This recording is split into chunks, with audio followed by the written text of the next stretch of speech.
Magandang hapon, narito na mga balita sa inyong PRTV News Break. Ipinag-utos ng Sandigan Bayan Special 3rd Division ang pansamantalang pagkulong kay dating Senador Bong Revilla sa Quezon City Jail Male Dormitory sa Barangay Payatas. Kaugnay ito sa kinakaharap niyang malversation case na sinampa ng ombudsman sa kanya at 6 na iba pa. Dahil sa 92.8 milyong ghost flood control project sa Pandi, Bulacan.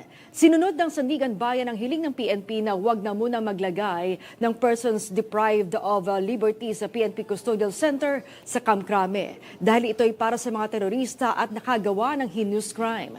Diringgin ng Anti-Graft Court ang kaso ni Revilla sa Biyernes, Enero 23. Nilinaw naman ng Malacanang na walang utos si Pangulong Ferdinand R. Marcos Jr. na imbestigahang muli ang mga maling grid coordinates sa flood control projects. Ayon kay Palace Press Officer, Undersecretary Attorney Claire Castro, ang DPWH ang sisilip sa mga maling grid coordinates. Tanging 14 sa mahigit 400 flood control projects ang sinasabing ghost flood control projects. Bumaba ang bilang ng mga Pilipinong nagsabing sila ay mahirap. Ayon yan sa pinakahuling survey ng Okta Research. Sa survey, lumabas na maraming mga Pilipino ang nagsabing bumuti ang pamumuhay at nabawasan din ang nagsabing nagugutom sila.